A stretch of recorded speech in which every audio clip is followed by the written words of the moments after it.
नमस्कार दोस्तों, मैं कामिनी एक बार फिर आप सबके सामने उपस्थित हूँ। मुंशी प्रेमचंद्र जी द्वारा रचित मानसरोवर भाग 1 से एक नई कहानी ईदगाह लेकर। तो चलिए शुरू करते हैं ईदगाह कहानी।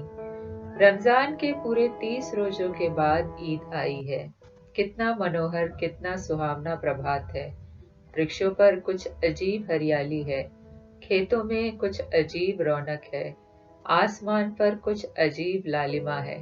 आज का सूर्य देखो कितना प्यारा, कितना शीतल है, मानो संसार को ईद की बधाई दे रहा है। गांव में कितनी हलचल है। ईदगाह जाने की तैयारियां हो रही हैं। किसी के कुर्ते में बटन नहीं है, पड़ोस के घर से सुई तागा लेने दौड़ा जा रहा है। किसी के जूते कड़े हो गए हैं, उनमें तेल डालने के लिए तेली के घर भागा जाता है। जल्दी जल्दी बैलों को सानी पानी दे दें। ईदगाह से लौटते लौटते दोपहर हो जाएगा। 3 कोस का पैदल रास्ता, फिर सैकड़ों आदमियों से मिलना भेंटना। दोपहर के पहले लौटना असंभव है। लड़के सबसे ज्यादा प्रसन्न हैं। किसी ने 1 रोजा रखा है, वह भी दोपहर तक, किसी ने वह भी नहीं।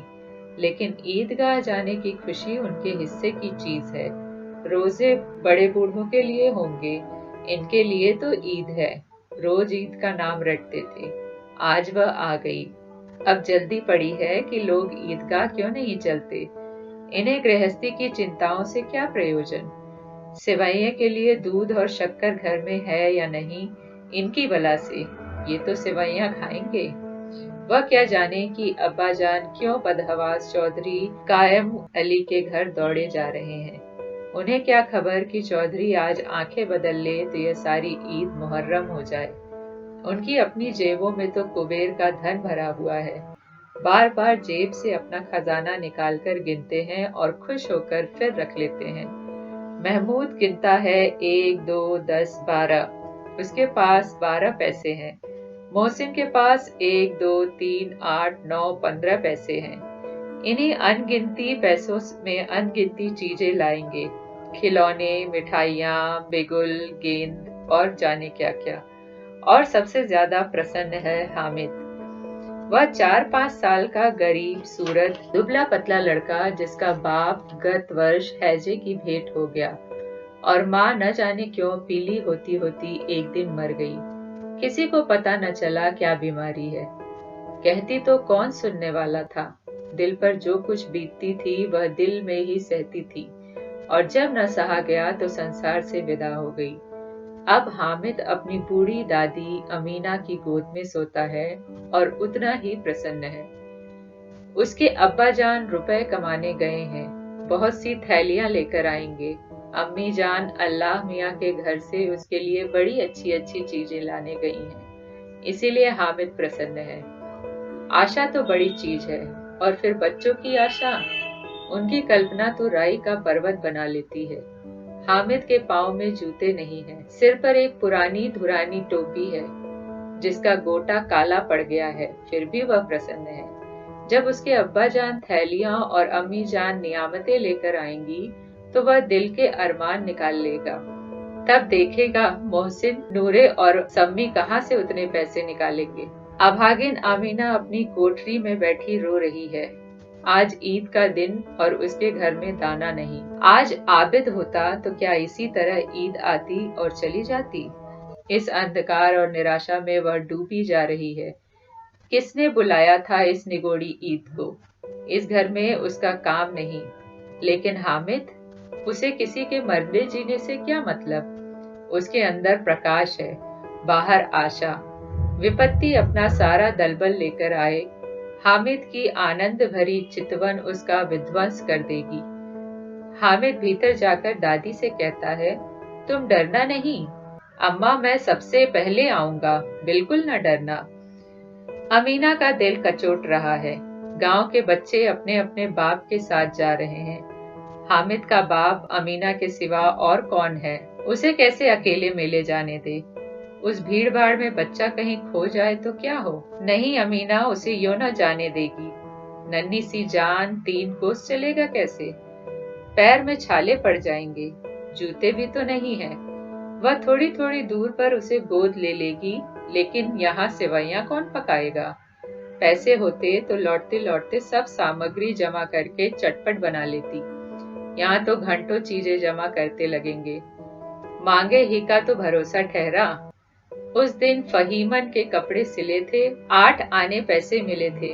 अब अठन्नी की ईमान को तरह बचाती चली आती थी उसी ईद के लिए, लेकिन कल ग्वालन सिर पर सवार हो गई तो क्या करती?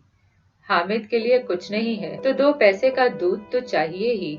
अब तो कुल 2 आने पैसे बच रहे हैं, 3 पैसे हामिद की जेब में, 5 अमीना के बटुए में। यही तो बिसात है और ईद का त्योहार। अल्लाह ही बेड़ा पार लगाए। धोबन और नाइन और मेहतरानी और चुड़िहारिन सभी तो आएंगी। सभी को सेवइयां चाहिए और थोड़ा किसी की आंखों नहीं लगता। किस किस से मुंह चुराएगी? और मुंह क्यों चुराए? साल भर का त्योहार है।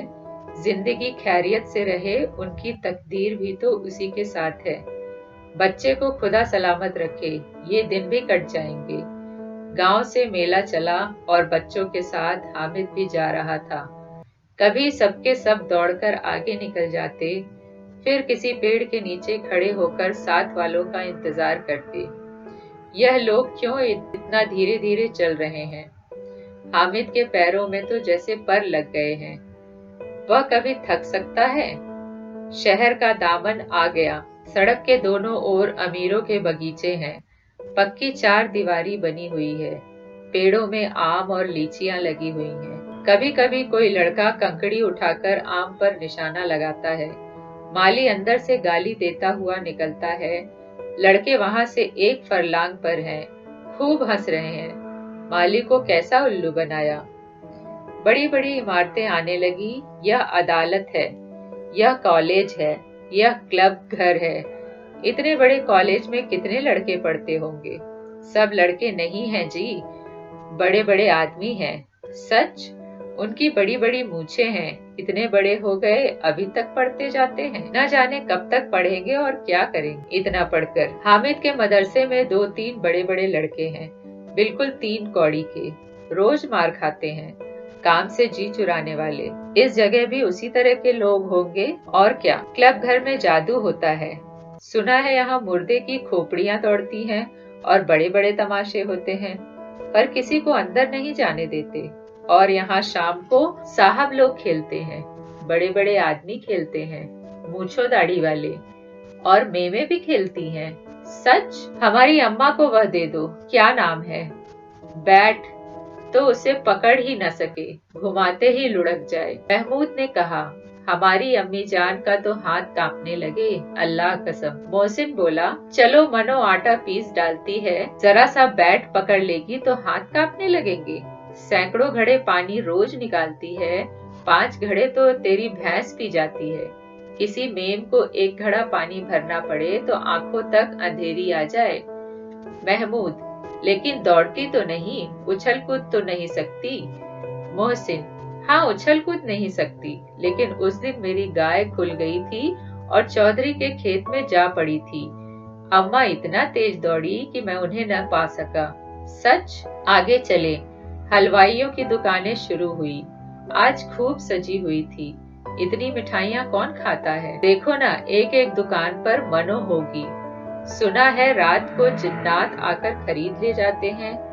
अब्बा कहते थे कि आधी रात को एक आदमी हर दुकान पर जाता है और जितना माल बचा होता है वह तुलवा लेता है और सचमुच के रुपए देता है, बिल्कुल ऐसे ही रुपए। हामिद को यकीन न आया, ऐसे रुपए जिन्नात को कहाँ से मिल जाएंगे?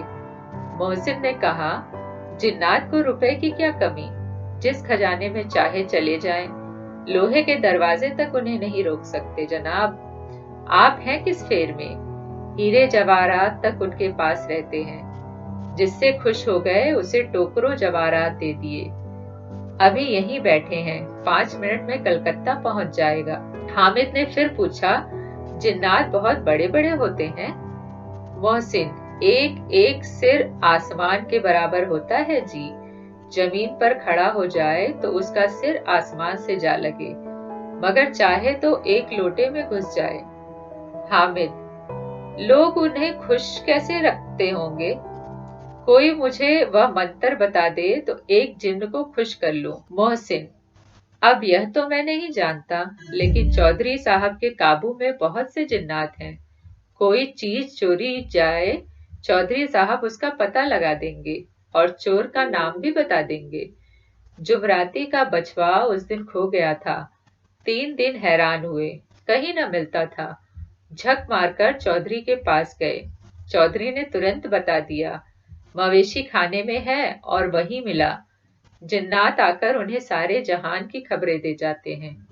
अब उसकी समझ में आ गया कि चौधरी के पास क्यों इतना धन है और क्यों उनका इतना सम्मान है। आगे चलें? यह पुलिस लाइन है। यहीं सब कांस्टेबल कवायद करते हैं।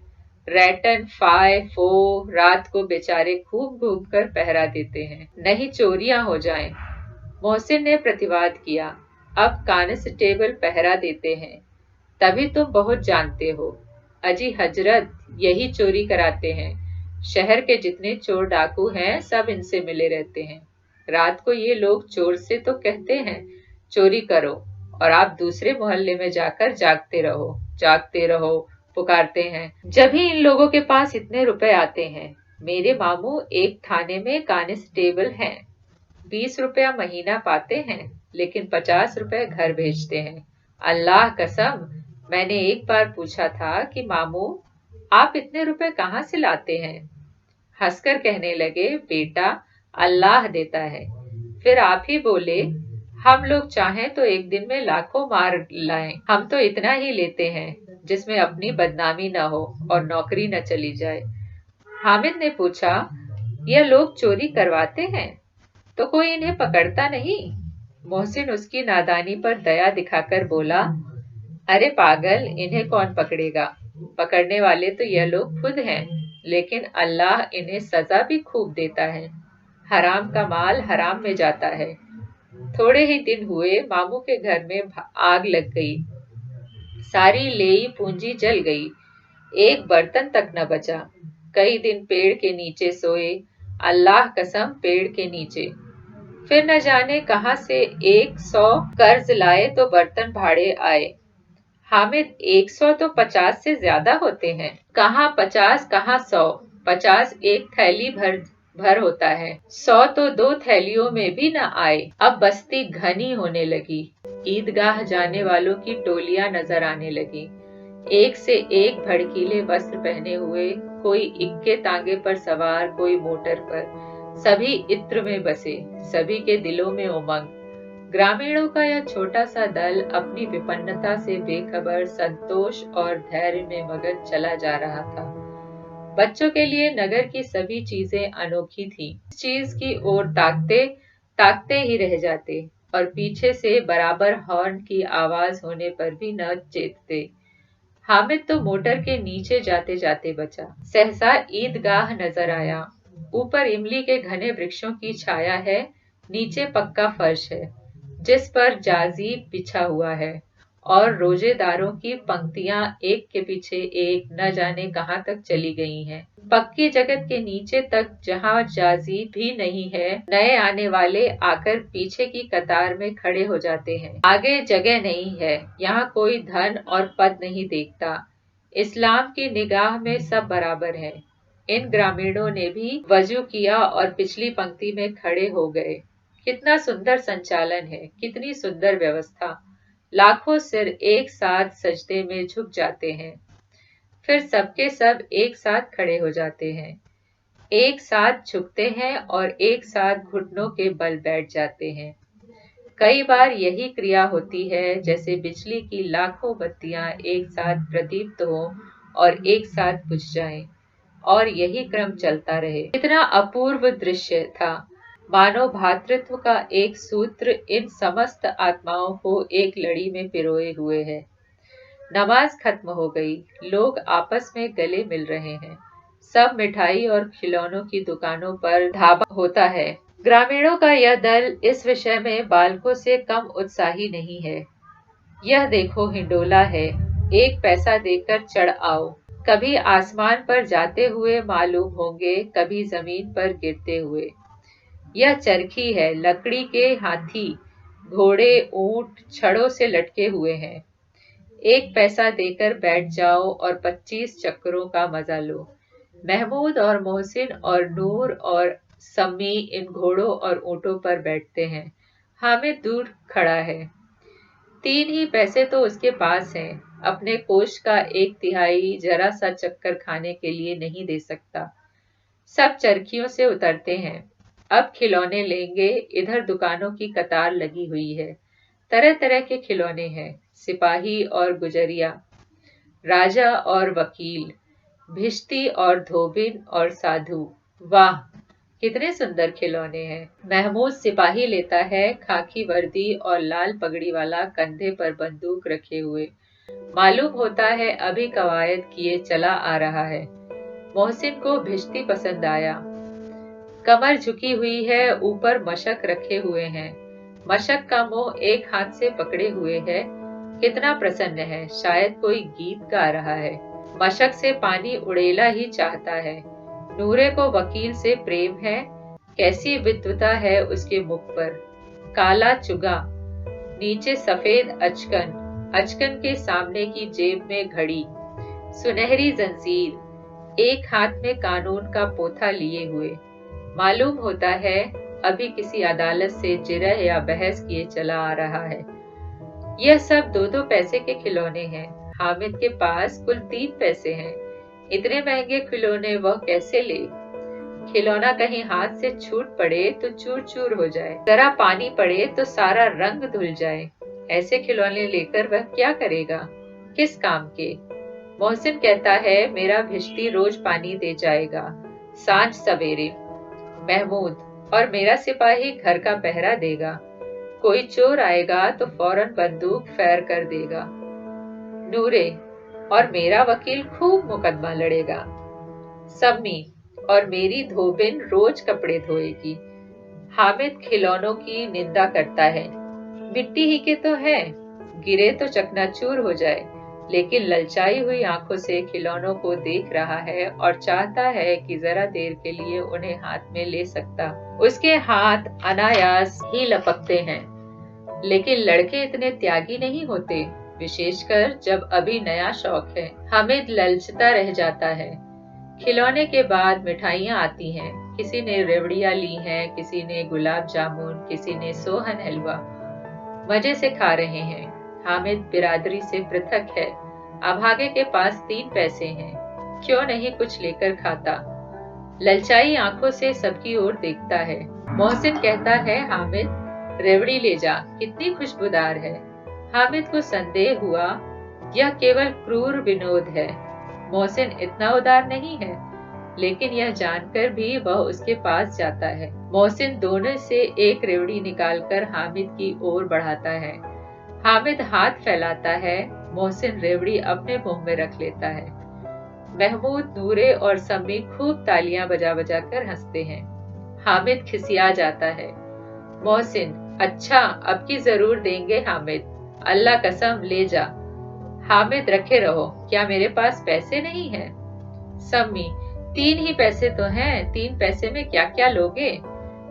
महमूद, हमसे गुलाब जामुन ले जाओ हामिद। मोहसिन बदमाश है। हामिद, मिठाई कौन बड़ी नेमत है, किताब में इसकी कितनी बुराइयां लिखी हैं।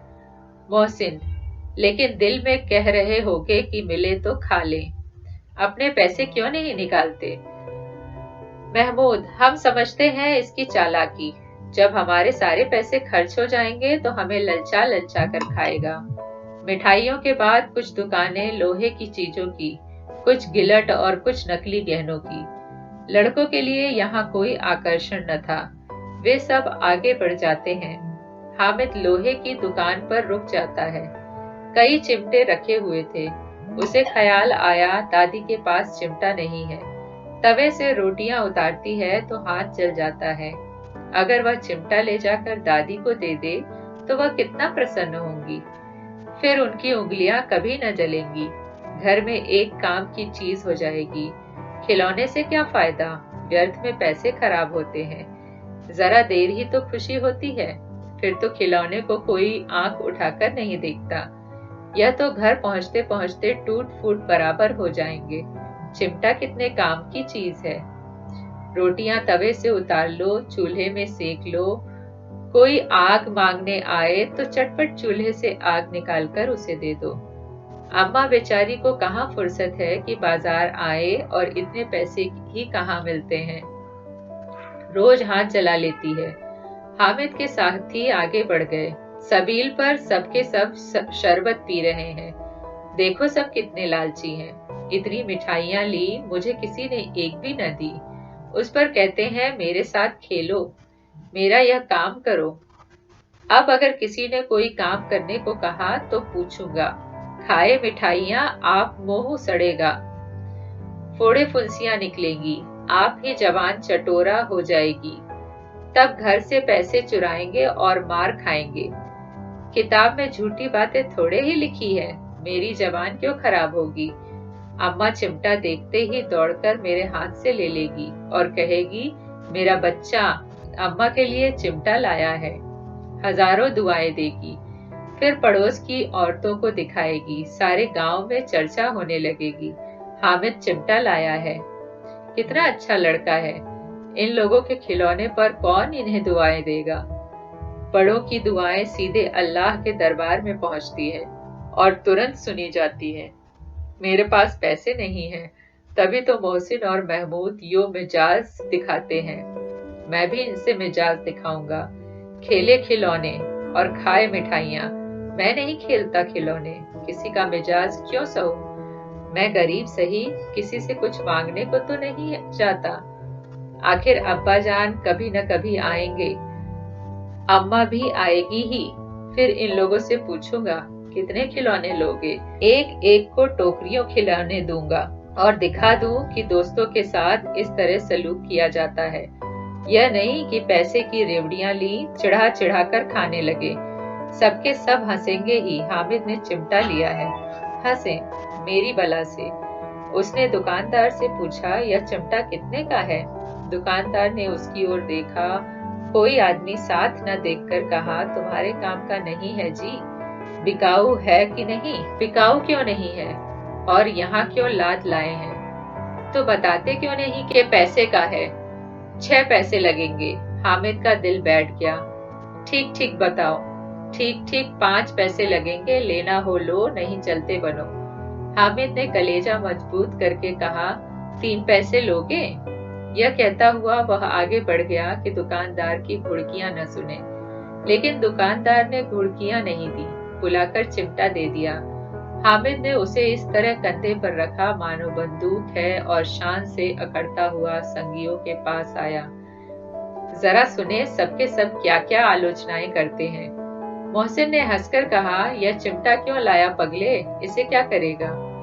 हामिद ने चिमटे को जमीन पर पटककर कहा, जरा अपना भिश्ती जमीन पर गिरा दो, सारी पसलियां चूर चूर हो जाएं बच्चा की। महमूद बोला, तो यह चिमटा कोई खिलौना है।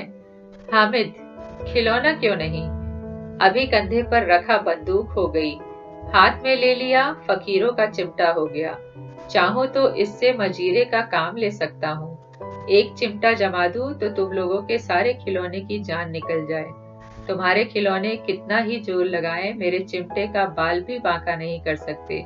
मेरा बहादुर शेर है चिमटा। सम्मी ने खंजीर ली थी, प्रभावित होकर बोला, मेरी खंजीर से बदलोगे, 2 आने की है। हामिद ने खंजीर की ओर उपेक्षा से देखा। मेरा चिमटा चाहे तो तुम्हारी खंजीर का पेट फाड़ डाले। बस एक चमड़े की झिल्ली लगा दी। ढप ढप बोलने लगी, जरा सा पानी लग जाए तो खत्म हो जाए। मेरा बहादुर चिमटा आग में, पानी में, आंधी में, तूफान में बराबर डटा खड़ा रहेगा। चिमटे ने सभी को मोहित कर लिया, लेकिन अब पैसे किसके पास धरे हैं। फिर मेले से दूर निकल आए हैं। 9 कब के बज गए। धूप तेज हो रही है, घर पहुंचने की जल्दी हो रही है। बाप से जिद भी करें तो चिमटा नहीं मिल सकता। हामिद है बड़ा चालाक, इसीलिए बदमाश ने अपने पैसे बच्चे रखे थे। अब बालकों के 2 दल हो गए, मोहसिन, महमूद, सम्मी और नूरे। सम्मी और नूरे एक तरफ हैं, हामिद अकेला दूसरी तरफ। शास्त्रार्थ हो रहा है। सम्मी तो विधर्मी हो गया। दूसरे पक्ष से जा मिला, लेकिन मोहसिन, महमूद और नूरे भी हामिद से एक एक दो दो साल बड़े होने पर भी हामिद के आघातों से आतंकित हो उठे। उसके पास न्याय का बल है और नीति की शक्ति। एक ओर मिट्टी है, दूसरी ओर लोहा, जो इस वक्त अपने को फौलाद कह रहा है। वह अजेय है, घातक है। अगर कोई शेर आ जाए, मियाँ भिश्ती के छक्के छूट जाएं, मियाँ सिपाही मिट्टी की बंदूक छोड़कर भागे, वकील साहब की नानी मर जाए, चुगे में मुंह छिपाकर जमीन पर लेट जाएं, मगर यह चिमटा, यह बहादुर, यह रुस्तमे हिंद लपक कर शेर की गर्दन पर सवार हो जाएगा और उसकी आंखें निकाल लेगा। मोहसिन ने एड़ी चोटी का जोर लगाकर कहा, अच्छा, पानी तो नहीं भर सकता? हामिद ने चिमटे को सीधा खड़ा करके कहा, भिश्ती को एक डांट बताएगा तो दौड़ा हुआ पानी लाकर उसके द्वार पर छिड़कने लगेगा। मोहसिन परास्त, अगर बचा पकड़ जाए तो अदालत में बंधे बंधे फिरेंगे, तब तो वकील साहब के पैरों में पड़ेंगे। हामिद इस प्रबल तर्क का जवाब न दे सका। उसने पूछा, हमें पकड़ने कौन आएगा? नूरे ने अकड़कर कहा, यह सिपाही बंदूक वाला। हामिद ने मुंह चढ़ाकर कहा, यह बेचारे हम बहादुर रुस्तमे हिंद को पकड़ेंगे? अच्छा लाओ, अभी जरा कुश्ती हो जाए, इसकी सूरत देखकर दूर से भागेंगे। पकड़ेंगे क्या बेचारे? मोहसिन को एक नई चोट सूझ गई। तुम्हारे चिमटे का मुंह रोज आग में जलेगा। उसने समझा था कि हामिद लाजवाब हो जाएगा, लेकिन यह बात नहीं हुई। हामिद ने तुरंत जवाब दिया, आग में बहादुर ही कूदते हैं जनाब। तुम्हारे यह वकील, सिपाही और भिश्ती लेड़ियों की तरह घर में घुस जाएंगे। आग में वह काम है जो यह रुस्तमे हिंद ही कर सकता है। महमूद ने एक जोर लगाया, वकील साहब कुर्सी मेज पर बैठेंगे, तुम्हारा चिमटा बाबर चिखाने में जमीन पर पड़ा रहेगा। इस तर्क ने सम्मी और नूरे को भी सजीव कर दिया। कितने ठिकाने की बात कही है पट्टे ने। चिमटा बाबर चिखाने में पड़ा रहेगा, रहने के सिवा और क्या कर सकता है? हामिद को कोई पकड़ता हुआ जवाब न सूझा, तो उसने धांधली शुरू की, मेरा चिमटा बाबर चिखाने में नहीं रहेगा। वकील साहब कुर्सी पर बैठेंगे तो जाकर उन्हें जमीन पर पटक देगा और उनका कानून उनके पेट में डाल देगा। बात कुछ बनी नहीं, खाली गाली गलौज थी, लेकिन कानून को पेट में डालने वाली बात छा गई। ऐसी छा गई कि तीनों सुरमा मुंह ताकते रह गए, मानो कोई धेलचा ककौवा किसी गड्ढे वाले ककौवे को काट गया हो। कानून मुंह से बाहर निकलने वाली चीज है, जिसको पेट के अंदर डाल दिया जाना बेतुकी सी बात होने पर कुछ नयापन रखती है। हामिद ने मैदान मार लिया। उनका चिमटा रुस्तमे हिंद है। अब इसमें मोहसिन, महमूद, नूरे, सम्मी किसी को भी आपत्ति नहीं हो सकती। विजेता को हारने वालों से जो सत्कार मिलना स्वाभाविक है, वह हामिद को भी मिला। औरों ने 3-3, 4-4 आने पैसे खर्च किए, पर कोई काम की चीज न ले सके। हामिद ने 3 पैसे में रंग जमा लिया। सच ही तो है, खिलौनों का क्या भरोसा, टूट फूट जाएंगे। हामिद का चिमटा तो बना रहेगा बरसों। संधि की शर्तें तय होने लगी। मोहसिन ने कहा, जरा अपना चिमटा दो, हम भी देखें। तुम हमारा भिश्ती लेकर देखो। महमूद और नूरे ने भी अपने अपने खिलौने पेश किए। हामिद को इन शर्तों के मानने में कोई आपत्ति न थी। चिमटा बारी बारी से सबके हाथ में गया और उनके खिलौने बारी बारी से हामिद के हाथ में आए। कितने खूबसूरत खिलौने हैं। हामिद ने हारने वालों के आंसू पोंछे। मैं तुम्हें चिढ़ा रहा था, सच। यह चिमटा भला इन खिलौनों की क्या बराबरी करेगा? मालूम होता है, अब बोले। लेकिन मोहसिन की पार्टी को इस दिलासे से संतोष नहीं होता। चिमटे का सिक्का खूब बैठ गया। चिपका हुआ टिकट अब पानी से नहीं छूट रहा है। मोहसिन, लेकिन इन खिलौनों के लिए कोई हमें दुआ तो न देगा? महमूद, दुआ को लिए फिरते हो, उल्टे मार न पड़े। अम्मा जरूर कहेगी कि मेले में यही मिट्टी के खिलौने मिले। हामिद को स्वीकार करना पड़ा कि खिलौनों को देखकर किसी की माँ इतनी खुश न होगी जितनी दादी चिमटे को देखकर होगी। 3 पैसों ही में तो उसे सब कुछ करना था। और उन पैसों के इस उपयोग पर पछतावे की बिल्कुल जरूरत न थी। फिर अब तो चिमटा रुस्तमे हिंद है और सभी खिलौनों का बादशाह। रास्ते में महमूद को भूख लगी। उसके बाप ने केले खाने को दिए। महमूद ने केवल हामिद को साजी बनाया। उसके अन्य मित्र मुंह ताकते रह गए। यह उस चिमटे का प्रसाद था। 11 बजे गांव में हलचल मच गई। मेले वाले आ गए। मोहसिन की छोटी बहन ने दौड़कर भिश्ती उसके हाथ से छीन लिया और मारे खुशी के जो उछली तो मियाँ भिश्ती नीचे आ रहे और सुरलोक सिधारे। इस पर भाई बहन में मारपीट हुई। दोनों खूब रोए। उसकी अम्मा यह शोर सुनकर बिगड़ी और दोनों को ऊपर से 2-2 चांटे और लगाए।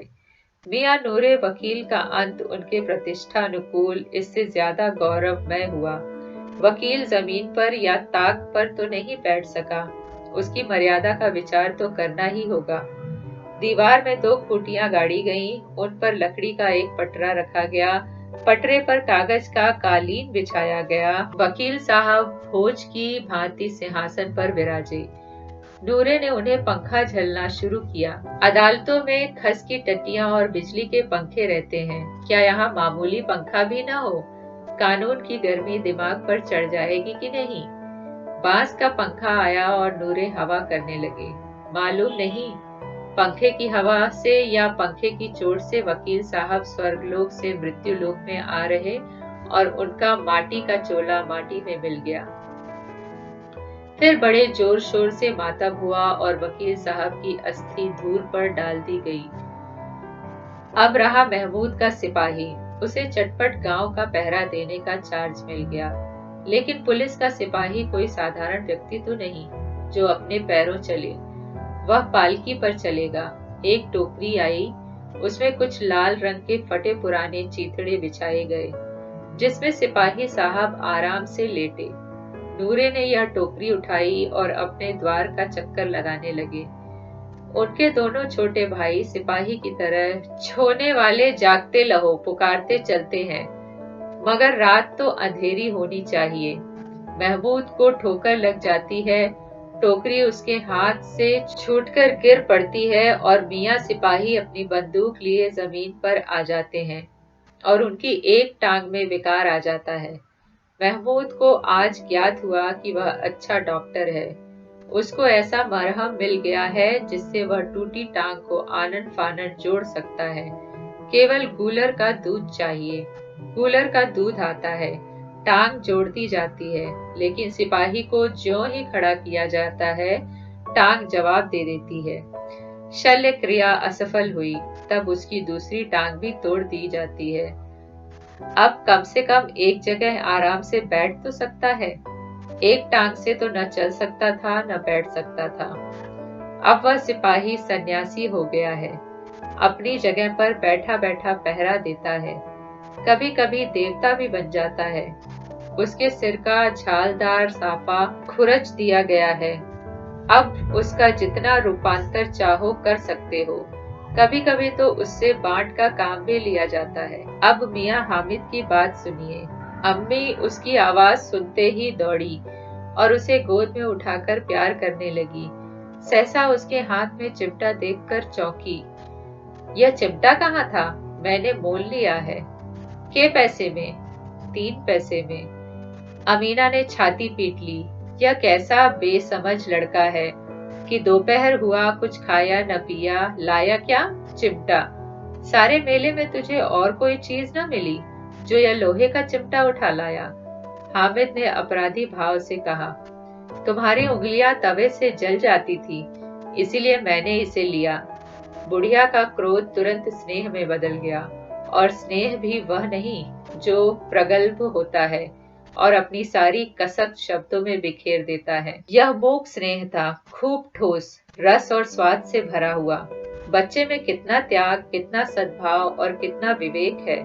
दूसरों को खिलौने लेते और मिठाई खाते देखकर इसका मन कितना ललचाया होगा। इतना जब्त इससे हुआ कैसे? वहां भी इसे अपनी बुढ़िया दादी की याद बनी रही। अमीना का मन गदगद हो गया। और अब एक बड़ी विचित्र बात हुई है। हामिद के इस चिमटे से भी विचित्र। बच्चे हामिद ने बूढ़े हामिद का पार्ट खेला था। बुढ़िया आमीना बालिका आमीना बन गई। वह रोने लगी, दामन फैलाकर हामिद को दुआएं देती जाती थी और आंसू की बड़ी बड़ी बूंदें गिराती जाती थी। हामिद इसका रहस्य क्या समझता। तो दोस्तों, ये थी ईदगाह कहानी। अगर आप सबको यह कहानी अच्छी लगे तो प्लीज मेरे चैनल को सब्सक्राइब करें, लाइक करें, शेयर करें और बेल आइकन को हिट करें, जिससे आगे आने वाली कहानियां आप सुन सकें। धन्यवाद।